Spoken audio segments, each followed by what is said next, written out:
Mr. Pritam Singh.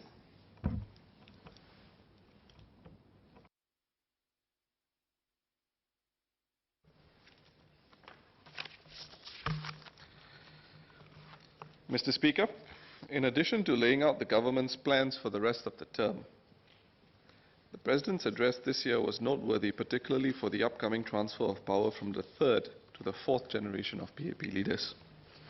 Three remarks in particular shone through. Firstly, the new PAP leaders cannot take the people's trust for granted and assume that the right to lead will automatically pass from one generation to another. Secondly, the 4G leaders ought to resist the temptation not to go for bold changes. And thirdly, the 4G leadership must fire up and mobilize the spirit and energy of young Singaporeans. One thread that binds these three directives is the ability and willingness to listen to the people. This trait can be understated, especially in light of the dominance of the PAP and its electoral success over more than 5 decades of uninterrupted rule.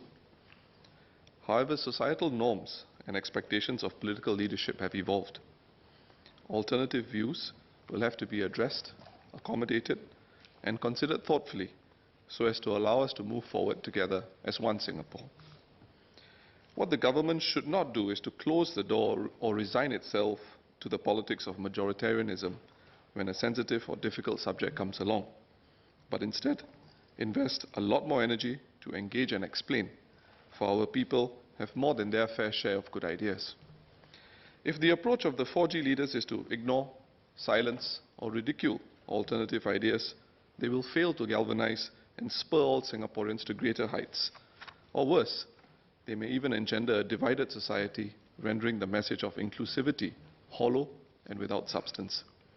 This would be an untenable outcome for the continued success of a small country like Singapore that needs to pursue innovation and excellence and to conceive of new ways of doing things with greater vigor than ever before. I will focus my speech on the cost of living, a topic which the Workers' Party believes deserves closer scrutiny by the government for the remainder of the term and beyond. The remaining Workers' Party MPs will address other issues as covered in the addenda to the President's address. In the last few years, cost of living issues have dominated the headlines and more price rises are on the way, with a prospective hike in the goods and services tax in the near future, raising anxieties further. More than 1 year ago, in the wake of the announcement of a hike in water tariffs, Deputy Prime Minister Teo Chee Hean sought to assure the public that the price of coffee should not go up in the aftermath of the water hikes, because the cost of coffee in a cup is much, much less than 1 cent, and that the public should not be scared of untrue stories about coffee prices. While this is true in a mathematical sense, just a few days ago, a Chaopao report confirmed that one of the largest coffee shop chains had increased the price of coffee, citing rising overheads. One response to preempt cost of living concerns by the government at Budget 2018 has been to enhance the GST U-Save voucher, with each eligible household standing to receive $5 more every 3 months between 2019 and 2021 to compensate for the recently announced carbon tax. The PAP government's philosophy has always been to target assistance. For those who govern, the fear of overly generous welfare payouts for the able-bodied comes with a warning. The message that can be inadvertently sent is that a person is not able to look after himself, hence needing support and severely undermining the work ethic. Singaporeans should not dismiss this concern. But parallel expectations and considerations apply equally for the government too. At the Committee of Supply debate this year, the Transport Minister confirmed that Singaporeans can expect to see a rise in transport costs in the very near future too, to reflect growing network capacity and ridership. But as many callers to a local radio station commented not too long ago, the cost of running and improving the transport system cannot just be seen through the eyes of fare revenue. Many correctly questioned whether there ought to be some scope for other segments of SMRT's business to subsidize train operations too, such as advertising and revenue from other investments to lessen the effect of any fare increases on the general population.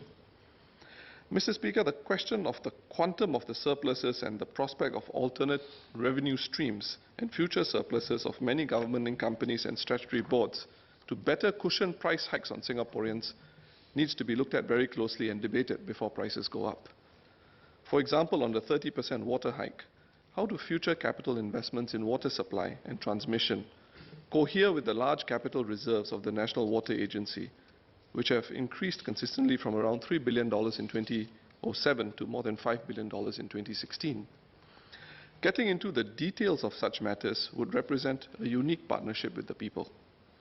It would represent bold leadership, but such an approach would also come with an upshot. Price hikes are likely to be better understood and contextualized to the benefit of the policy discourse in Singapore. Mr. Speaker, the President correctly pointed out that young Singaporeans want to feel a strong sense of nation. Raising our total fertility rate is an existential issue for our nation. We know from a recent government survey that many married Singaporean couples actually do wish to have 3 or more children. While 39% felt this was an ideal outcome, only 18% were able to actualize it. Similarly, while 53% of couples ideally wanted 2 children, only 37% were able to actualize it. 61% of respondents raised financial cost as their first out of 3 reasons for not having more children, followed closely by the stress of raising children in Singapore at 56% and the difficulty of managing work and family demands at 33%. If indeed the cost of living is a major impediment to having more children, what can we do to address this issue? How will we create a strong sense of nationhood when our Singapore core and the values internalized over 50 years of nation building are progressively hollowing themselves out with the population not replacing itself? Sir, immigration cannot be the long-term solution to our TFR woes. Immigrants will grow old too, and we cannot be encouraging even more immigrants to set up home on our shores without a robust strategy to raise TFR. Not to do so would severely impact the quality of life in Singapore for our future generations in view of our limited size. The problem is a structural one, and structural changes are necessary, and bold thinking is required to break with the orthodoxy of the past. Is there scope to make HDB flats more affordable by pegging prices to income levels? Can flexible work arrangements become a compulsory option for new parents from employers? What can we do to make the education system a reason for parents not to panic about having children? Is there scope to introduce more child support tax credits for low and medium income parents, which can be scaled back progressively as household income increases? Unlike their predecessors, the 4G leadership are coming into power when expenditures will rise in concert with the changing demographics of Singapore. But that is only half the story. On the question of finances, the inclusion of Temasek into the Net Investment Returns Contribution, or NIRC, framework from 2016 has also put more money and, by extension, more political capital in the hands of the current government and 4G leaders than any generation of PAP leaders. This is without having to even call on the President to unlock the reserves. To put this in perspective, the overall budget surplus for this term of government for financial year 2016 and 2017 is currently at $15.7 billion. And this is after transfers to endowments and trust funds like the GST Voucher Fund.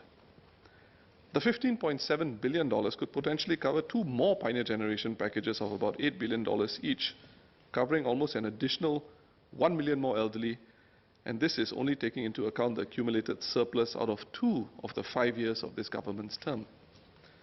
In comparison, the first and only drawdown of the reserves in 2009, requiring presidential approval, amounted to $4.9 billion for the Jobs Credit Scheme, which extended a cash grant for every local worker on a qualifying employer's payroll, with a smaller amount allocated to financial institutions for the Special Risk Sharing Initiative.